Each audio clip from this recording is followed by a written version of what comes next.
Sure. So, thank you so much, Beth, for having me. A lot to talk about. So, the history of St. Bernard Parish prior to 1868 is really complex, with the Mississippi River winding down to the Gulf of Mexico. The region that is St. Bernard Parish today was not always called St. Bernard Parish. In fact, when you were talking about the links between New Orleans and St. Bernard Parish, before 1800, there was no real border between the two. St. Bernard Parish was just considered New Orleans. So because it had that agriculture and that fertile land, it became a society that was heavily dependent on slavery. And Africans were taken through the slave trade and brought to St. Bernard Parish as early as the 1720s. So after the Civil War, when the enslaved gained a lot of freedoms and slavery was formally abolished, we saw a huge group of people gain the right to vote. And these people were changing a lot of the economic and political structure of the parish. They were the majority, the recently enslaved people were the majority, because it was a society so dependent on slavery. So what we saw was a parish that was democratic leads, and then when free people gained the right to vote, it started to switch to a Republican parish. And obviously those terms mean very different things today, but back then the Republican Party was formed out of a motley crew of political parties whose their main design was to stop the spread of slavery. So St. Bernard Parish elected a Republican judge, Republican magistrates, and a Republican government. They also elected a Republican governor. So the Louisiana governor was Republican, and Henry Warmoth was the governor, and he won a lot of the votes because of the recently emancipated freed people. So St. Bernard Parish was democratic, primarily democratic elites ran the parish, but it was changing to a Republican parish. And a lot of the old school planter class did not want that to happen. So what they did was they orchestrated movements to stop free people from voting. And when those movements and those campaigns didn't work, they decided to use intimidation and threats in order to get people to stop voting.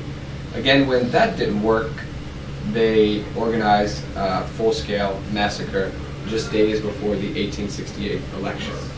And the 1868 election was the first election after the Civil War.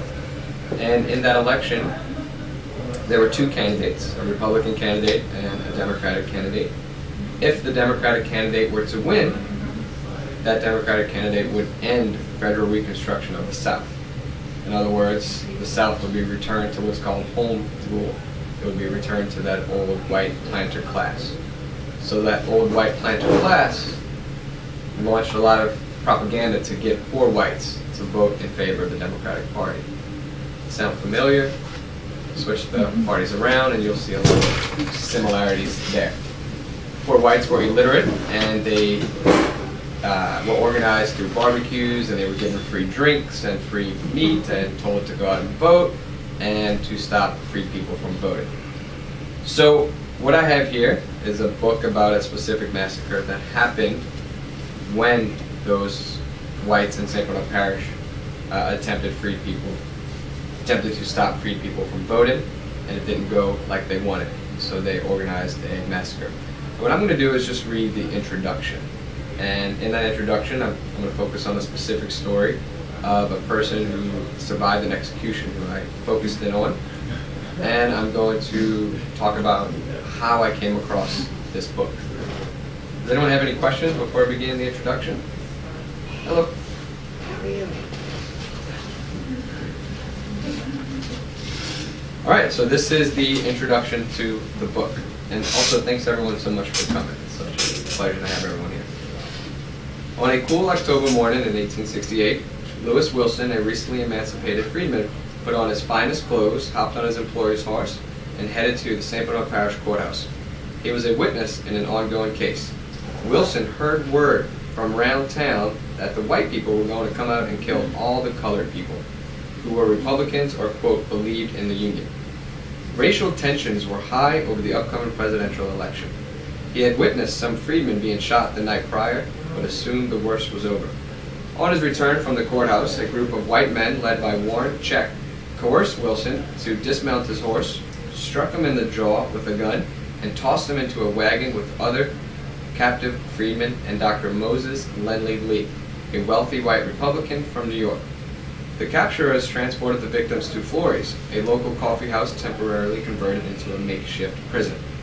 They spoke of murdering Dr. Lee, but Wilson convinced them in Spanish and French that he was only there to make peace, not threaten others. Although Wilson was illiterate, he spoke English, French, and Spanish, a feat that saved Dr. Lee's life. The bandits delayed murdering Dr. Lee, but Wilson and other freedmen were not as fortunate. A few men dragged the freedmen onto the side of the road and, with little hesitation, shot them. Wilson survived, but the others died instantly. It was a brutal execution.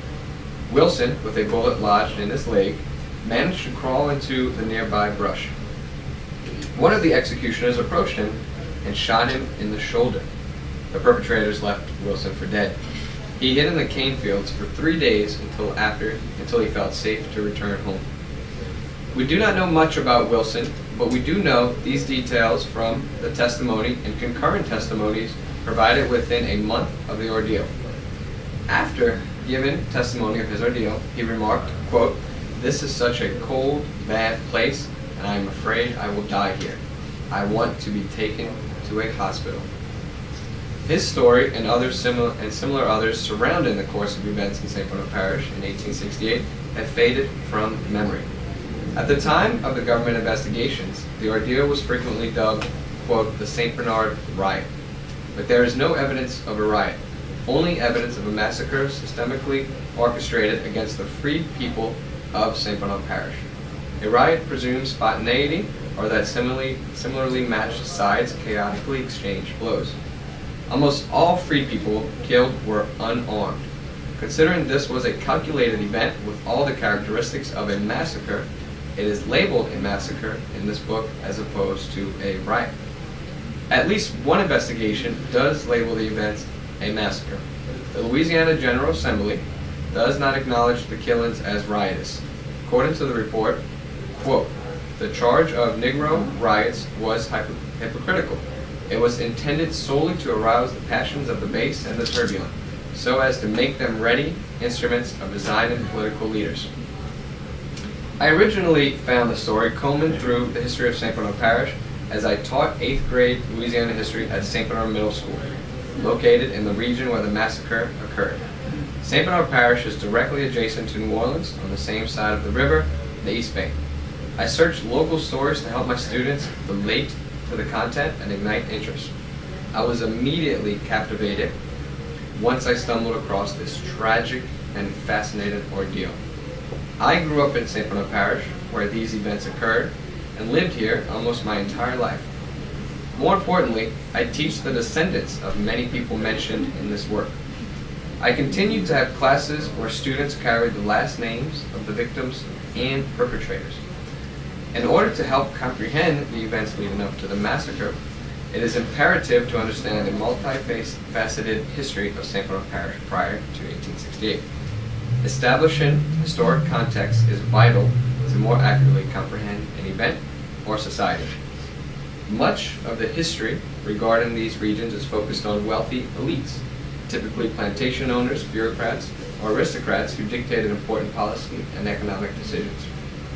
Prior to the massacre, the two largest ethnic groups of St. Bernard were the Isleños, descendants of the Canary Islanders, and Africans, and their descendants, the majority of whom were locked in bondage until the Civil War. These two impoverished groups were at the forefront of the calamity. To capture the story and the course of events before and after, I divided the chapters into chronological order. The first chapter, Colonization, details the earliest groups who settled in the region and the early arrivals of Africans. It encompasses the arrival of the Isleños under Spanish rule. It also details the significant impact of the Louisiana Purchase and the Battle of New Orleans on the inhabitants of St. Bernard Parish. Antebellum is the title of the second chapter. The first section of the chapter covers St. Bernard Parish during the height of slavery and its role as the United States mobilized for war.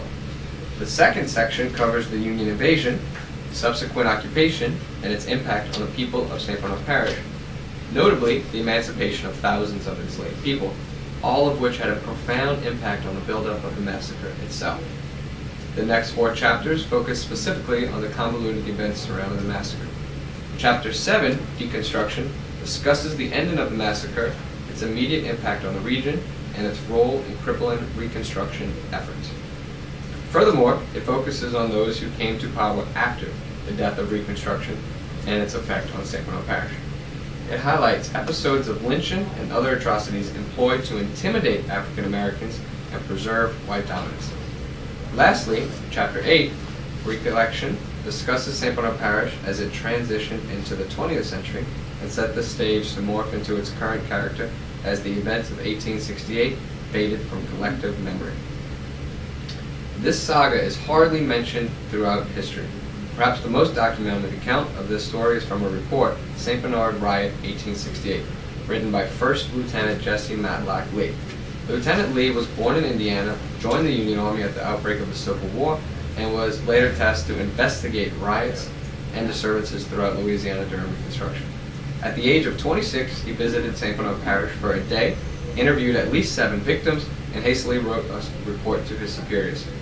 Beyond Lieutenant Lee's report, only a handful of books concerning Reconstruction violence in Louisiana give it slight attention. There are no dissertations or articles in historical journals. There are no historical markers to remember it or to memorialize the black victims. Much, if not all, of the story has been lost through oral tradition. Nonetheless, the stories of Lewis Wilson and others who faced such brutality need to be told. All right, that is the introduction of the work. The book goes on to discuss in detail about the massacre and its larger implications in United States history. So, I appreciate you all coming out. Does anyone have any questions, thoughts, or comments, or concerns? Could you address the Republican-Democrat difference? Because you kind of just describe, and there's a history of how both parties came up, and the Republican Party really began, you seem to be talking about when it was really for the people. Not that either party is for the people, but... Right. So the when the United States... And who was president? What was the... in 68? Good question. Sorry. Andrew Johnson was president after Abraham Lincoln was assassinated in 1865, and prior to the Civil War, there were 2 main political parties. The Republican Party emerged in the late 1850s, and the emergence of a third party set that whole political landscape of the United States into array because it captured the attention of so many people because it had a core, I'm trying to think of the right word, unifying theme, which was to stop the spread of slavery. Yeah, are you looking? Wow. Wait, say it. The Republican Party was founded on the premise that it should stop the spread of slavery. Wow. Not abolish slavery, just stop the spread of slavery. And that, even though the South would have been okay under Republicans with its slavery, the political elite of the South wouldn't have lost its slaves.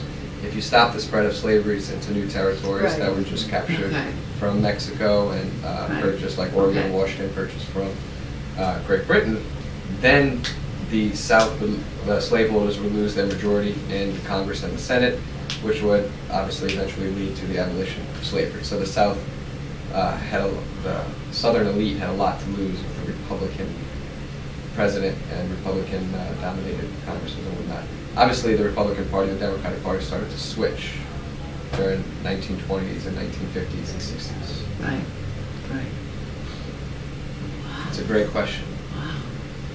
And it's interesting to think because the country was so divided even before the Civil War that all it took was a third party to emerge, and southern states, before Abraham Lincoln was even inaugurated, started to succeed.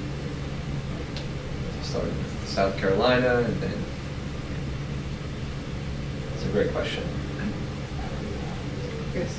I wonder if you've heard anything, because you have to wonder how many massacres there are that we don't know about. You know, have you heard from anybody on anything, you know, other... Yeah.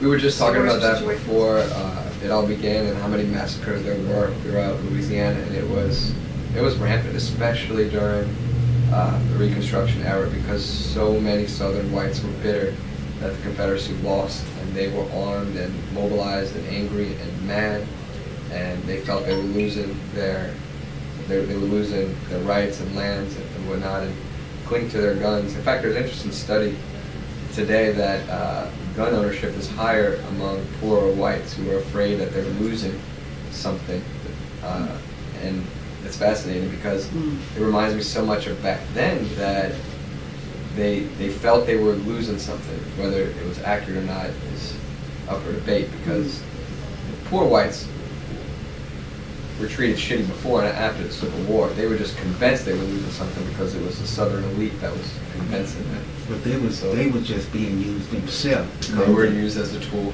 Because the elite don't want the poor whites around them. Yeah. Yep. They put barriers around their house. So just like today, they are being used to serve the elite purpose. Right, elites never want to be around poor whites. No. They stick them in trailer parks and put them in the communities. And they live in the Bahamas or some on the island where they live. Right. And we saw that happening in Reconstruction as well. Elites using poor whites for their gain, and massacres because of that happened all throughout Louisiana. We were talking about one in Appaloosas that happened in 1868 that was bigger than this massacre in St. Bernard Parish. Over 100 confirmed deaths. One in Bossier City around 1868. And in the 1870s, Thibodeau and Colfax, and I believe all the way up until the 1890s in different places like Houma. New Orleans had 3 different massacres itself. Yeah, as this was going on, there was a massacre in New Orleans that was happening, which is why the federal government was so slow to stop this one, or apathetic. What are the implications for the families who are, they still have children in your classes? I mean, do you see anything? Do you feel anything about that? One of the organizers, on both sides. Yeah, there were a lot of organizers of this massacre, and one of them was in Estopanol, and I teach a lot of Estopanols, but I also teach black students with the last name Wilson. So I could not really trace the lineage of my black students to the days of slavery and Reconstruction, because obviously they didn't keep those type of records as much as they did with other ethnic groups. But I think it's very interesting that they're in the same classes together, they work together, they go to lunch together, and yeah, even if they learn about their history and whatnot, I think the days of, I feel like the animosity that happened in 1868 between all of these families dissipated through the centuries. Yeah, because there are some nice people that live in this world. Mm-hmm. And there are some cruel people that live in this world. There are some cruel people probably go to the school where you teach at. Mm-hmm. And there are probably some nice people. You probably see them. Yeah, there's a lot of nice people in St. Bernard Parish. But St. Bernard Parish does have a history of racism that extends to today for sure. And we see it everywhere in St. Bernard Parish, to the point where a disproportionate amount of students of color are suspended, expelled from school, are arrested at higher rates, and communities in violent or policed at higher rates than other places. So we definitely see that discrimination in St. Bernard Parish. It's a very interesting place. Did you use any Catholic records to, because that professor at Tulane, Emily,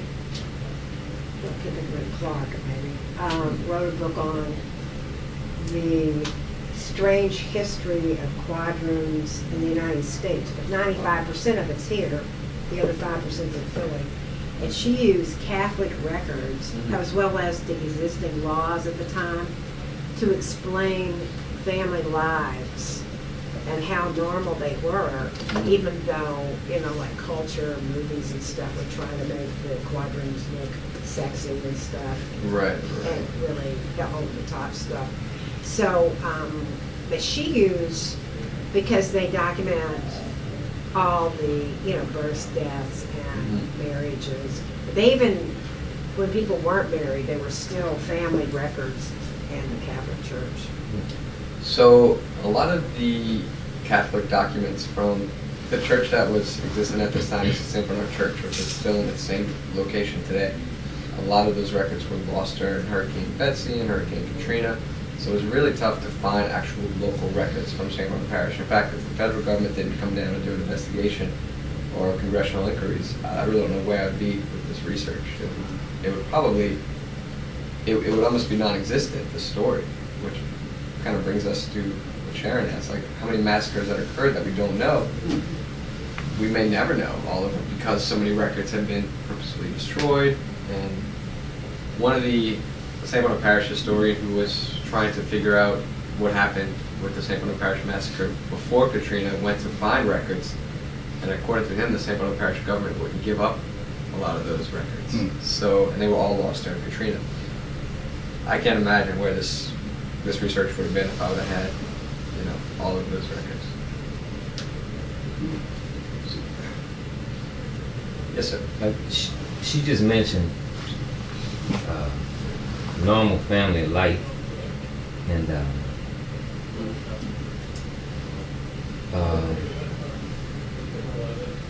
I'm trying to figure out what normal family life is, because there's always this reference to let's make America great again kind of reference, and I find it ironical and hypocritical to refer to normal family life when you could be, the father could be sold off, the mother could be sold off, the whole family could be sold off, and there's for me, there's still an extension of that to this day with the reference.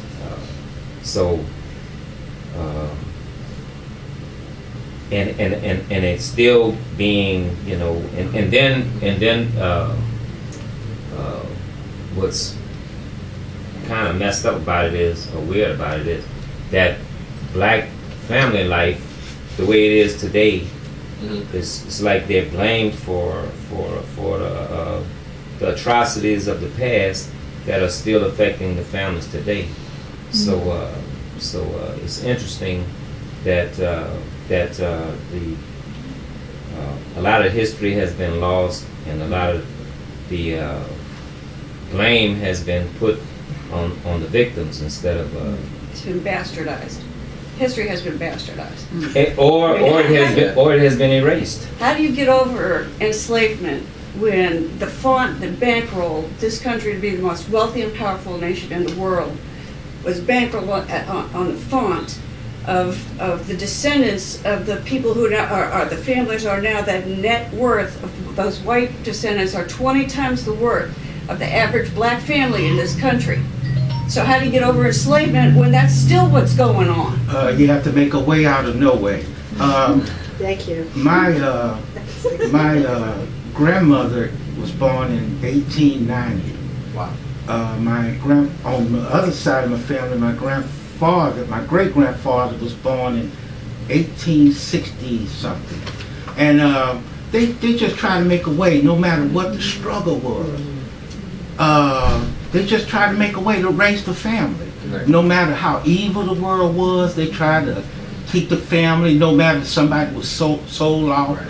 Even during Jim Crow, family just tried to stay together. Right. And like I say, there are some nice people in this world, and there are some evil people in this world.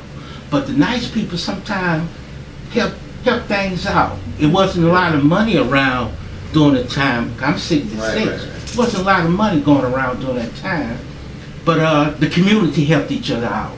So it was a person in the neighborhood that bring people greens or something when nobody didn't have anything. So no matter what the situation was, black folks just try to make a way out of no way. Even though, let's say in Birmingham, the children, the family, the father was fired off of a job. The mother still had to go to her job. The children had to go out in the streets to fight that battle. But they just try to make a way out of any way they can to make a normal life that we see today. If I can elaborate on so many points that were made about your point about nice people. Before this massacre occurred, the Isleños and the enslaved population lived in close vicinity with each other, and there's even documents of the Isleños and sharing things in their wills to neighboring Black Americans, which is fascinating to me because that's one of the groups that participated in the massacre. So it was like they were riling up a base and selling them a lot of these Anglo-American ideals that a lot of them didn't have at the time, because it wasn't part of the United States for so long. Nonetheless, even though they have stories like that, before and after the massacre, a lot of those nice people, as nice as they may be, still benefited from white supremacy and Right. white dominance. Right. Because they were still, even today and in the past, it's still, as nice as someone can be, I feel like as a white person, I still benefit from so many systems. And But what's wrong with the truth? What I'm saying is that you know the truth. I And try to say the sometimes benefiting from something is innate. What can you do about it? right. What can you do about the privilege that quote that you have Mhm. outwardly? You can't do nothing about that. But what I'm You saying can, I is, disagree. I I totally disagree. disagree. okay, well, bring your I mean, point. you know, I lived in St. Bernard, my back windows were bashed out because of my bumper stickers that are covered with, that says Black Lives Matter, honk twice. I'm donating my privilege. I'm out there every day. This is my skin identity right here. Okay, I do not leave house. When I insulted my client who didn't like my BLM armband, I fixed that. You must have Okay? misunderstood my comment. I'm sorry. Okay, I think But I think there are ways that white people can donate their privilege. We got to be out in the front lines. We got to stand in front of the brothers who got the guns in their faces. you can't change the color of your skin. So I think that, yeah, I think that you make great points. I can't change the fact that obviously I was born white or born with privilege, but I can use my agency and my actions, just like To tell the Sharon, truth. to try to use my agency as much as possible to make a society that has more equity and where everyone has more privilege. And I think one way of doing that is being a school teacher, where I try to create classrooms of inclusivity. Obviously, it's not perfect. We're all working in a losing system, but trying my best to enact change in the best way. Use my privilege to enact change in the best way Yeah, possible. because God created this skin is beautiful. He created your skin is beautiful. That's just my opinion now. That God created everything beautiful. Right. But you know, that book says something happened, and you can't do nothing about you. You can't do nothing about you. It's all depends on what's in your heart. That's counting in 2017, and the nice people that was around back in 1868. You talk about a group of people that helped. You know, I forgot the name you used. Those Isleños. Yeah, you say they was kind to the African. There's some evidence of definitely sharing among them, and I agree with I'm that. just saying you but- can't do nothing about no skin color. Well, I agree with that part. Like, we obviously can't help the genes that we have being born, but I think that we can help when we're older and we realize the injustices. You come to your senses. And then I feel like once people can try to understand through education, they can use their privilege, and they should use their privilege. It should be a moral obligation to use the privilege to try to enact a better and more sensible and equitable world. So we might not be able to help the conditions of our birth, but we can definitely help, when we're older. Yeah, they call that character. How your character. Yeah, you can use your character. Yeah, the character in is one that everything. counts. Yeah. And the way. Sorry, sir. You can have the greatest character in the world if you just gonna stand by and watch injustice take place. If you're just gonna be silent and watch everything that's going on, and that's why we're to the point where we are now. The 1% is dominating this country. This is no longer, in my opinion, a democracy. But we people have been silent for so long and watched till now. It's just spread to everybody. So now it's like, hey, we don't care about anybody unless you are in this group. And if you're not in this group, and we don't have any representation in Congress, we don't have any representation in executive branch, we don't have any representation in judicial branch. So we are to the point now where everybody needs to understand that, forget about all these code words, forget about all this other stuff. Everybody needs to understand that it's economic justice that we should be fighting for, and you can't just be on the sidelines and saying, well, hey, you know, that doesn't affect me, or that happened then, or this is happening now to everybody. And unless everybody understands, unless the narrative is changed, then it's going to get bad for everybody, not just absolutely. Isn't it happening that we are like in a time of huge change right now, and that the United States middle class is collapsing every day, and these jobs are turning into mechanized and drones and paid less, and people are in an economy where they're working contractual labor, and that's just going to continue to expand. And so what happened is the Republicans did exactly what they did, what the entitled the elite did in St. Bernard Parish, and they fomented against the weakest group, which were the black people who were renewing, to try to prevent them from voting. So we had the same thing with the immigrants, here now. But there's also change here now that should give us some hope, which is, as Sharon pointed out, we do have the Black Lives Matter movement, which is standing up. There is a huge sea change going on right now about sexual harassment. Can we get economic justice, which is your issue, and support some of the institutions that actually have been able to provide benefits to people at the bottom, like the unions? Will people organize and fight back when they have, too many electronic devices to keep them divided? There are a lot of things that are going on, but there is a huge change, just like there was after the Civil War. People came home. People's families were fighting against each other in the Civil War. This is something that is completely being, whitewashed. But we all had family members in the South who were on both sides.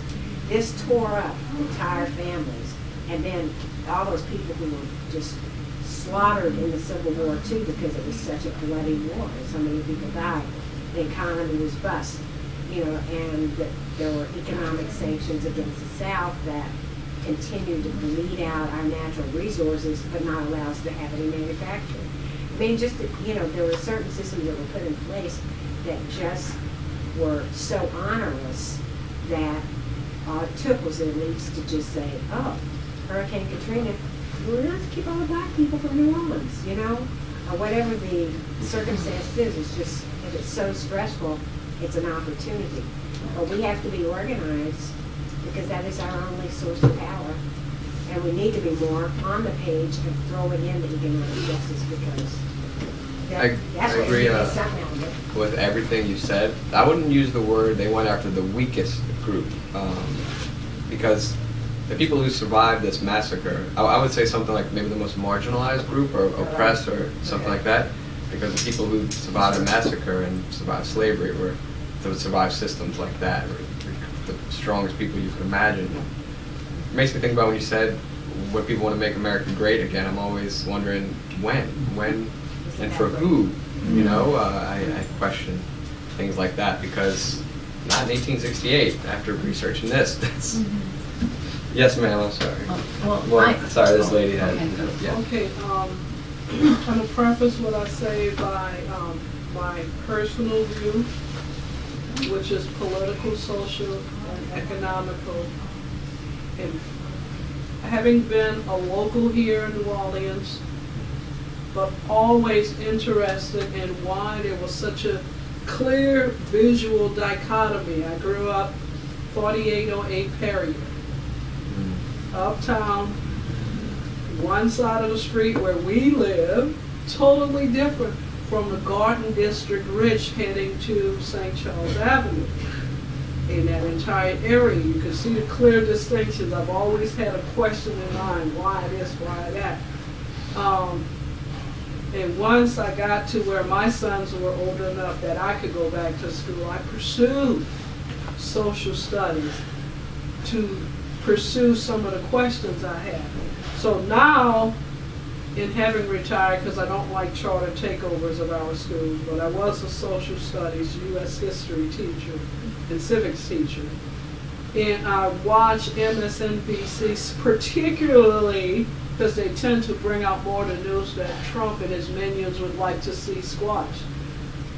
I know I missed a presentation and hope you have a way to make certain we all get access to it. Yes, but ma'am. the clear picture I see in being a person who's 64, not quite ready for Social Security, and that still may be taken to some degree, but because I am an Affordable Health Care Act recipient, I know that that's being affected.